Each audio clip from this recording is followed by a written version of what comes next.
हाय, मैं हूं विकास और आप देख रहे हैं कॉमर्स फंडामेंटल। अब तक सोर्स ऑफ बिजनेस फाइनेंस में हम इक्विटी शेयर, प्रेफरेंस शेयर को अच्छे से डिस्कस कर चुके हैं।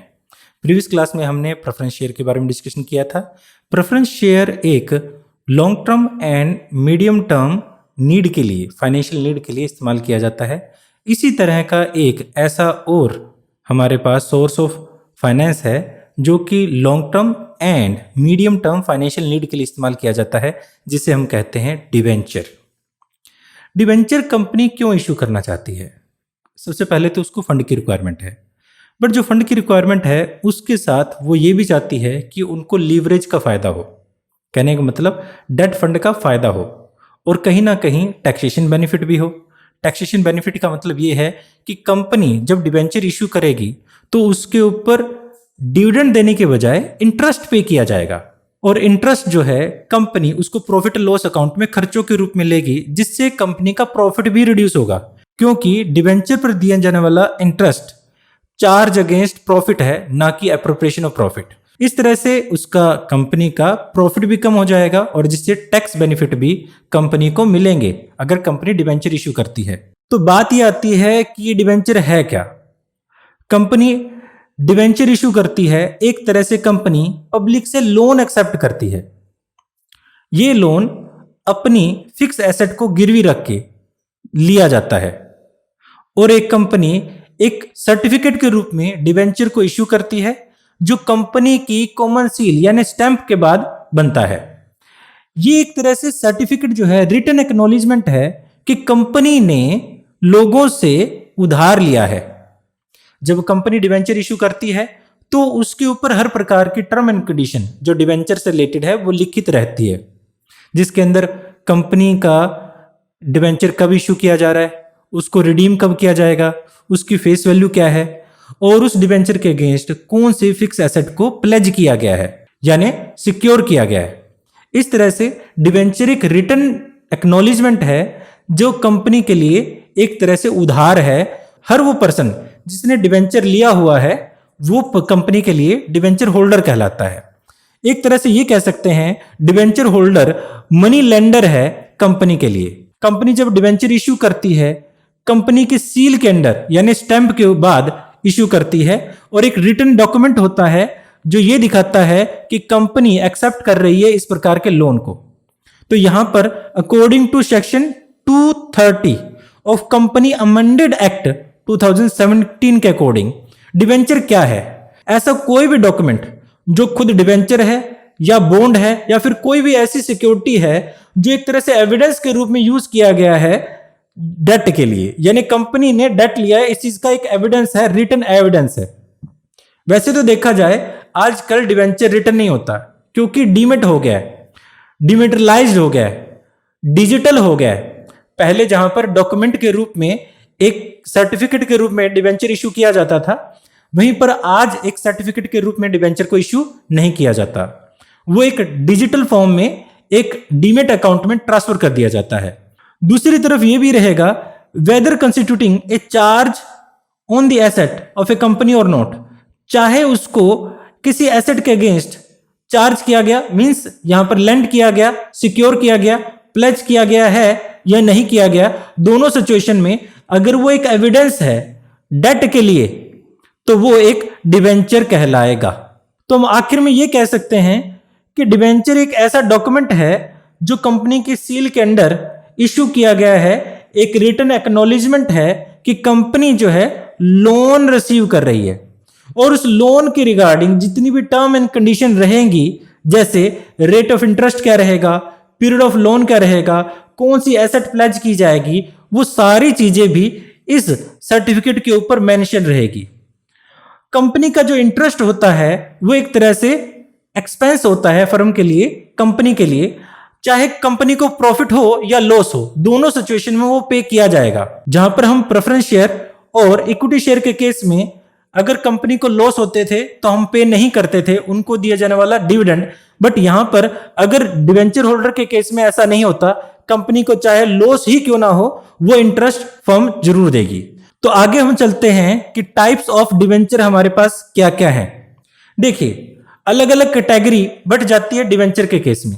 सबसे पहले है हमारे पास बीरर डिवेंचर। बीरर डिवेंचर क्या होते हैं? आपका करेंसी नोट भी एक बीरर डॉक्यूमेंट है। करेंसी नोट जैसे ही भी आप किसी को देते हैं तो उसका मालिक भी बदल जाता है, क्योंकि इसका नेचर ही ऐसा है। इसी तरह हमारा ऐसा डिवेंचर जो सिर्फ ट्रांसफर करने से, मिरर डिलीवरी करने से जिसका मालिक चेंज हो जाएगा, उसे हम बीरर डिवेंचर बोलते हैं। ऐसे में कंपनी किसी प्रकार का रजिस्टर मेंटेन नहीं करती। रजिस्टर मेंटेन करने का मतलब यह है कि कंपनी के पास नॉर्मली एक रजिस्टर होता है जिसके अंदर डिवेंचर होल्डर का नाम लिखित रहता है।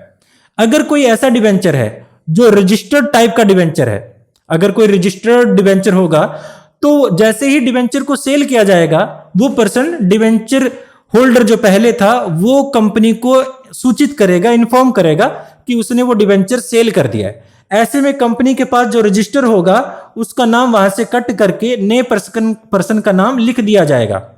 ऐसा डिवेंचर जो है वो नॉर्मली ट्रांसफर नहीं होता, मेरे डिलीवरी से ट्रांसफर नहीं होता, कंपनी को प्रायर इंफॉर्मेशन की जाती है डिवेंचर होल्डर के द्वारा। यहां पर अब हम बीरर डिवेंचर के बारे में बात कर रहे थे, तो बीरर डिवेंचर वो डिवेंचर है जो ट्रांसफर करने से ही जिसका मालिक जो है ट्रांसफर हो जाता है, चेंज हो जाता है। ऐसे में जिस पर्सन के पास भी ये डिवेंचर होगा वही उसका मालिक होगा और वो ही इंटरेस्ट रिसीव करेगा। आगे हमारे पास रजिस्टर्ड डिवेंचर। रजिस्टर्ड डिवेंचर वो डिवेंचर है कि अगर एक पर्सन चेंज करता है, सेल करता है डिवेंचर को, वो कंपनी को प्रायर इंफॉर्मेशन देगा कि उसने ट्रांसफर कर दिया है, और इस तरह से कंपनी एक रजिस्टर मेंटेन करती है जिसके अंदर कंपनी उस रजिस्टर के अंदर नाम चेंज कर देगी कि अब पहले जो मालिक था अब वो मालिक नहीं रहा, वो मालिक चेंज हो गया है। तो those debenture which are transfer on prior information to the office of the company is called registered debenture. Name of the debenture holder are entered in the debenture register. Debenture register में उसका name जो है register किया जाता है। Payment of interest and repayment of the principal are made only to the those debenture holder whose name exist in the set to be register.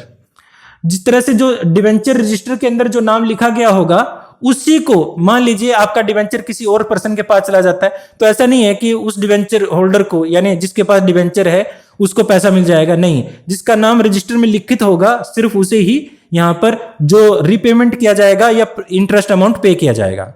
आगे हमारे पास redeemable debenture. Redeemable debenture वो debenture है जिसको एक particular time period के बाद redeem किया जा सकता है, मींस जिसको रीपेमेंट किया जा सकता है, रीपेमेंट किया जाएगा और इस तरह से कंपनी अपने लोन को चुकता कर देगी। आगे हमारे पास है इररिडीमेबल डिवेंचर। जैसे कि नाम से ही पता चलता है ये रिडीम नहीं किया जा सकते। Those debenture whose principal amount is not repaid, जिसको रीपेड नहीं किया जाएगा during the life time of the company, इस प्रकार के डिवेंचर को इररिडीमेबल डिवेंचर कहते हैं। बट ऐसा नॉर्मली अब नहीं है। अगर इस प्रकार के डिवेंचर होते तो कंपनी वाउंड अप के टाइम में उनको रीपे करती, बट नॉर्मली आज के टाइम में इस प्रकार के कोई भी डिवेंचर होल्डर मिलते ही नहीं है। आगे हमारे पास कन्वर्टेबल डिवेंचर। ये एक तरह से हम एक ऑप्शन देते हैं, यहां पर ऑप्शन की बात कर रही है। ऑप्शन का मतलब यह है अगर डिवेंचर होल्डर चाहता है अपने डिवेंचर को चेंज करना, किसके अंदर, वो इक्विटी शेयर हो सकती है, प्रेफरेंस शेयर हो सकता है, जिसमें भी ऑप्शन दिया गया है। अगर एक डिवेंचर होल्डर चाहता है कि वो अपने डिवेंचर को कन्वर्ट कर सके तो उसको एक ऑप्शन दिया जाता है, एक सर्टेन पीरियड के बाद वो कन्वर्ट करवा सकता है या फिर डिवेंचर में या फिर प्रेफरेंस शेयर में। इस प्रकार का जो डिवेंचर होगा उसको हम कन्वर्टेबल डिवेंचर कहेंगे। उसके बाद सिक्योर्ड डिवेंचर। वैसे तो नॉर्मली सभी डिवेंचर सिक्योर्ड होते हैं, बट जरूरी नहीं है, कुछ डिवेंचर ऐसे भी हो सकते हैं जो अनसिक्योर्ड हो। अनसिक्योर्ड वो डिवेंचर होते हैं जो किसी भी एसेट के अगेंस्ट मॉर्गेज नहीं होते। मींस कंपनी अगर डूबती है तो इस प्रकार के डिवेंचर अनसिक्योर्ड हैं, उनको लॉस हो सकता है। बट दूसरी तरफ हमारे पास सिक्योर्ड डिवेंचर वो डिवेंचर हैं जब कंपनी इश्यू करती है तो उन लोगों को एक तरह से कंपनी ने अपनी एसेट गिरवी रख रखी है। अगर कल को कंपनी बंद होती है, वो डिवेंचर होल्डर उस एसेट को बेचकर अपने लॉसेस को पूरा कर सकते हैं। इस प्रकार के डिवेंचर हमारे सिक्योर्ड डिवेंचर कहलाएंगे। नॉर्मली हमारे लगभग सभी डिवेंचर जो होते हैं फिक्स एसेट के अगेंस्ट सिक्योर्ड होते हैं। तो ये थे हमारे पास टाइप्स ऑफ डिवेंचर। अब हमारे पास आगे एडवांटेज ऑफ डिवेंचर। एडवांटेजेस क्या है, अलग अलग टाइप के लोगों को अलग अलग प्रकार से इसकी एडवांटेज मिलेगी। सबसे पहले एडवांटेज फॉर इन्वेस्टर, इन्वेस्टर को इसका क्या क्या फायदा है। सबसे पहले permanent and regular income. Interest जो है ऐसा है कि कंपनी को लॉस हो तब भी उससे इंटरेस्ट पे किया ही जाएगा। तो एक तरह से ये परमानेंट एंड रेगुलर इनकम है। कंपनी की डिविडेंड पॉलिसी की तरह नहीं है कि कंपनी अगर डिविडेंड पॉलिसी में डिविडेंड देना चाहती है तो दे देगी, नहीं देना चाहती तो नहीं देगी, ऐसा नहीं है। यहां पर रेगुलर इनकम होती है। कंपनी चाहे लॉस में हो चाहे प्रॉफिट में हो, हर हालात में उसे इंटरेस्ट जो है डिवेंचर होल्डर को पे करना ही होता है। तो एक तरह से डिवेंचर होल्डर के लिए रेगुलर इनकम है और ये हमेशा प्रॉफिट ही कमाएगा। तो यहां पर कह सकते हैं interest paid on pre determined rate regular on the debenture, payment interest is made in respective to profit और लॉस, चाहे प्रॉफिट हो चाहे लॉस हो दिया ही जाएगा। मोर सेफ इन्वेस्टमेंट, एक तरह से ये सेफ इन्वेस्टमेंट है। इस प्रकार से हमारी जो सिक्योर्ड डिवेंचर होते हैं वो फिक्स एसेट के अगेंस्ट सिक्योर्ड होते हैं। अगर कल को कंपनी लॉस होती है तो वो डिवेंचर होल्डर उस कंपनी की उस फिक्स एसेट से अपना अमाउंट को रिकवर कर सकते हैं। तो इस तरह से देखा जाए यहां पर पूरी सेफ्टी है, किसी प्रकार का लॉस होने की संभावना नहीं है। आगे मोर लिक्विडिटी, यहां पर लिक्विडिटी भी काफी अच्छी है। जैसे ही अगर आप चाहते हैं, आप अपने डिवेंचर को सेल करना चाहते हैं तो अपने आपके डिवेंचर की जो वैल्यू है बहुत ही जल्दी आपको मिल जाती है, इजीली लिक्विड है, इजीली सेल किए जा सकते हैं। तो ये शेयर के कंपैरिजन में ज्यादा लिक्विडिटी पाई जाती है, आप जब चाहें इनको सेल कर सकते हैं। और इसके अलावा राइट फॉर कन्वर्जन, और काफी बार हम अपने डिवेंचर होल्डर को राइट देते हैं कन्वर्ट करवाने का, तो वो कन्वर्ट करवा सकते हैं। जैसे मान लीजिए मैं एक डिवेंचर होल्डर हूं, मैं शुरुआत में डिवेंचर खरीदता हूं कंपनी के और बाद में देखता हूं कि कंपनी बहुत ज्यादा अच्छा कर रही है। अगर कंपनी बहुत ज्यादा अच्छा कर रही है तो उस अपने डिवेंचर को इक्विटी शेयर में या प्रेफरेंस शेयर में कन्वर्ट करवाने में मुझे कोई प्रॉब्लम नहीं है। तो मैं बाद में देख सकता हूं, यहां पर सारी चीजें देखने के बाद कि यहां पर कंपनी कैसी है, कंपनी की स्टेबिलिटी है या नहीं है, ये सारी चीजें चेक करने के बाद मैं अपने डिवेंचर को कन्वर्ट करवा सकता हूं इक्विटी शेयर में, प्रेफरेंस शेयर में या फिर किसी और टाइप की सिक्योरिटी में। आगे जिस तरह का ऑप्शन कंपनी देती है, अगर कंपनी ऑप्शन ही ना दे तो आप उसमें कुछ नहीं कर सकते। आगे हमारे पास एडवांटेज फॉर कंपनी, कंपनी को क्या एडवांटेज है। कंपनी को एडवांटेज में सबसे पहले no interfere in management activity. हमारा जो डिवेंचर होल्डर है उसको कोई लेना देना नहीं है, कंपनी प्रॉफिट कमाए या लॉस कमाए उसे कोई लेना देना नहीं है, उसे उसको इंटरेस्ट से मतलब है और वो इंटरेस्ट उसे हर हालात में मिल ही जाएगा। तो यहां पर इसका किसी प्रकार का मैनेजरियल एक्टिविटी के अंदर कोई पार्टिसिपेशन नहीं होता, कोई इंटरफेयर नहीं होता। एक तरह से यहां पर कंपनी को यह भी एडवांटेज है कि एक चीप सोर्स ऑफ फाइनेंस है। चीप सोर्स ऑफ फाइनेंस का मतलब सस्ता। अगर कंपनी प्रॉफिट कमा रही है, ह्यूज प्रॉफिट कमा रही है, लॉन्ग टर्म के अंदर कंपनी को यहां पर ये सबसे सस्ता सोर्स ऑफ फाइनेंस कह सकते हैं, क्योंकि एक बड़ी अमाउंट बिल्कुल एक फिक्स रेट से हम इंटरेस्ट पे करेंगे। यहां पर डिविडेंड, जैसे हम इक्विटी शेयर होल्डर की बात करें तो वहां पर हम इक्विटी शेयर होल्डर को फ्लेक्सिबल नेचर से डिविडेंड पे करते थे। अगर कंपनी को बहुत ज्यादा प्रॉफिट हो तो ज्यादा डिविडेंड पे किया जाएगा, कंपनी को कम प्रॉफिट हो तो कम डिविडेंड दिया जाएगा, अगर बहुत ज्यादा प्रॉफिट हो तो बहुत ज्यादा डिविडेंड दिया जाएगा। बट इस केस में ऐसा नहीं है, अगर कंपनी को प्रॉफिट कितना मर्जी हो, लॉस कितना मर्जी हो, यहां पर हमारे पास फिक्स रेट दिया जाता है।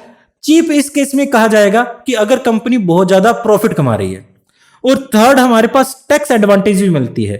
वीडियो की शुरुआत में ही हमने कहा था कि यहां कंपनी टैक्स एडवांटेज लेना चाहती है, क्योंकि इंटरेस्ट जो है वो खर्चों का एक हिस्सा है और खर्चों की तरह, सभी खर्चों की तरह इसे प्रॉफिट एंड लॉस अकाउंट में लिखा जाता है, जो हमारे प्रॉफिट को कम कर देता है। और प्रॉफिट कम होगा तो यहां पर टैक्स भी कम हो जाएगा। और फोर्थ है हमारे पास maximum income to the equity share holder. यहां पर हम ट्रेड ऑन इक्विटी करते हैं। ट्रेड ऑन इक्विटी का मतलब यह है कि अगर कंपनी प्रॉफिट कमाती है, लीवरेज का इस्तेमाल करती है, तो इस केस में कंपनी को यहां पर उसके शेयर होल्डर की वेल्थ बढ़ जाएगी। कंपनी के शेयर होल्डर की वेल्थ बढ़ने से क्या होगा, उनके शेयर होल्डर की वैल्यू बढ़ेगी और इनकम जो है शेयर होल्डर की ज्यादा बढ़ जाएगी। इस तरह से हमारे शेयर होल्डर को ज्यादा से ज्यादा फायदा होता है। इसको हम एक एग्जांपल से समझ सकते हैं। मान लीजिए कोई एक्स कंपनी है जो 10 लाख रुपए इक्विटी शेयर इशू करती है, जो कि मान लीजिए 100 रुपए का एक है, और कोई वाई कंपनी है वो 4 लाख रुपए इक्विटी शेयर में और 6 लाख रुपए वो डिवेंचर से लेती है। और एक तरह से देखा जाए 10 लाख रुपए वाई कंपनी लगाती है और 10 लाख रुपए ही एक्स कंपनी लगाती है। यहां पर जो डिवेंचर इश्यू किए गए हैं, मान लीजिए 5% इंटरेस्ट के रेट पर डिवेंचर इश्यू किए गए हैं। अगर कंपनी, दोनों ही कंपनी बराबर प्रॉफिट कमाती है, मान लीजिए 10-10 लाख रुपए, 10 लाख रुपए कंपनी एक्स और 10 लाख रुपए ही कंपनी वाई कमाती है। पहली कंपनी जो है, यहां पर आप देखेंगे दूसरे एक्स कंपनी जो है उसको इंटरेस्ट नहीं पे करना, बट वाई कंपनी जो वो इंटरेस्ट पे करती है 6 लाख पर 5%, 30,000 रुपए हो जाता है। यहां पर हमारे पास 9,70,000 रुपए बच जाते हैं, यहां पर 10 लाख ही बचते हैं। मान लीजिए टैक्स रेट जो है 50% है, तो यहां पर 5 लाख टैक्स लेस करने के बाद हमारे पास 5 लाख बच जाता है। और यहां पर 9,70,000 का 50% करें, अगर हम 50% करें 4,85,000 बच जाता है, और 4,85,000 टैक्स लगने के बाद 4,85,000 बच जाता है। यहां पर जो 5 लाख है वो टोटल 10 रुपए का 100 रुपए का एक शेयर था, 10,000 शेयर के लिए, ये 10,000 शेयर है और ये 4,000 शेयर के लिए। अगर हम पर शेयर होल्डर वैल्यू देखें, 5 लाख को 10,000 से डिवाइड करें तो हमारे पास यहां पर 5 लाख थे, तो यहां पर 50 रुपए पर शेयर बनता है। बट यहां पर 4,85,000 रुपए को हम 4,000 शेयर से डिवाइड करें तो ये 121.25 रुपए बनते हैं। दोनों ही कंपनी बराबर प्रॉफिट कमा रही है, दोनों ही कंपनी ने पैसा इक्वल लगाया है बिजनेस में। बट वाई कंपनी जो है उसके शेयर होल्डर को ज्यादा पैसा मिल रहा है और एक्स कंपनी के शेयर होल्डर को कम पैसा मिल रहा है। ये क्यों हुआ? इसी को हम कहते हैं लीवरेज। जब ये इस वजह से हुआ है क्योंकि वाई कंपनी जो है वो डिवेंचर का इस्तेमाल कर रही है, ये शेयर होल्डर को सीधा सीधा फायदा दे रहे हैं। तो इस तरह से हमारे पास, इसी को हम ट्रेड ऑन इक्विटी कहते हैं। इसका मतलब ये हुआ फिक्स कॉस्ट फंड को इस्तेमाल करके शेयर होल्डर की वेल्थ को बढ़ाते हैं, तो उसे हम ट्रेड ऑन इक्विटी कहते हैं। तो यहां पर हमारे पास मैक्सिमम इनकम बढ़ती है इक्विटी शेयर होल्डर की अगर हम डिवेंचर को यूज करते हैं। तो आगे हमारे पास better financial source during dispersion के टाइम में, मंदी के टाइम में हमारे पास बहुत अच्छा सोर्स ऑफ फाइनेंस है, जो हमारे पास under the circumstances debenture are best source of obtain finance. इस प्रकार का फाइनेंस जो ऑब्टेन करने का बेस्ट साधन रहेगा। आगे है हमारे पास फ्लेक्सिबिलिटी इन कैपिटल स्ट्रक्चर, ये बिल्कुल बहुत अच्छा सोर्स है हमारे पास फाइनेंस के लिए। और अगर आपको पैसे आपके पास हैं और आप चाहते हैं कि आपकी लायबिलिटी को रिड्यूस करना चाहते हैं, तो आप उसे रिडीम कर लें। इससे क्या रहेगा, आप अपनी लायबिलिटी को रिडीम कर देंगे और आपका कैपिटल स्ट्रक्चर जो है चेंज हो जाएगा। एक तरह से आपके कैपिटल स्ट्रक्चर में फ्लेक्सिबिलिटी लाता है, एक तरह से आपके कैपिटल स्ट्रक्चर में फ्लेक्सिबिलिटी लेकर आता है। आगे हमारे पास लिमिटेशन ऑफ डिवेंचर। लिमिटेशन बहुत ज्यादा नहीं है, बहुत ही कम है। सबसे पहले इन्वेस्टर को क्या है, लेस इनकम। डिवेंचर होल्डर को दिए जाने वाला इंटरेस्ट जो होता है वो काफी कम होता है, क्योंकि यहां पर रिस्क नहीं है। नो रिस्क अगर सिक्योरिटी होगी तो यहां पर इंटरेस्ट रेट भी जो रहेगा वो काफी कम रहेगा। On the very less rate of interest on paid to the debenture holder, income of the debenture holder remain very low, बहुत ही कम होता है। नो पार्टिसिपेशन इन मैनेजमेंट, ये भी है, यहां पर पैसा तो इतना लगा है बट मैनेजमेंट में किसी प्रकार का पार्टिसिपेशन नहीं है और कोई वोटिंग राइट नहीं होता। इस तरह से हमारे पास इन्वेस्टर को यह भी नुकसान है कि हमारे पास इतना पैसा लगने के बाद भी कोई भी मैनेजरियल राइट नहीं मिलता। आगे लिमिटेशन कंपनी की बात करें तो फिक्स बर्डन है। ये कब है, अगर कंपनी लॉसेस कमा रही है, कंपनी को लॉस हो रहे हैं, तो एक फिक्स बर्डन की तरह रहता है, यानी हर हालात में दिया ही जाएगा, चाहे कंपनी प्रॉफिट कमा रही है चाहे लॉस कमा रही है, हर हालात में दिया ही जाएगा। लीगल एक्शन पॉसिबल, कंपनी के ऊपर लीगली एक्शन पॉसिबल है। In case of company is unable to pay interest on और रिपे दी प्रिंसिपल, जहां पर हमारे पास इक्विटी शेयरों में, प्रेफरेंस शेयर के केस में ऐसा नहीं था, बट इस केस में डिवेंचर होल्डर सारे मिलकर लीगल एक्शन ले सकते हैं कंपनी के अगेंस्ट। तो यह भी एक नेगेटिव चीज रहती है। Loss of goodwill due to claims on asset, अगर हमारे डिवेंचर होल्डर एसेट पर क्लेम करते हैं, कोई लीगल एक्शन लेते हैं, तो कंपनी की रेपुटेशन जो है वो खराब हो जाती है। तो ये सारे एडवांटेज डिसएडवांटेज थे हमारे सोर्स ऑफ फाइनेंस जो कि था हमारा डिबेंचर। मैं उम्मीद करता हूं कि आपको ये वीडियो अच्छी लगी होगी, आपको टॉपिक भी अच्छे से समझ आया होगा, और फिर मिलते हैं किसी और क्लास में। Thanks for watching and have a piece.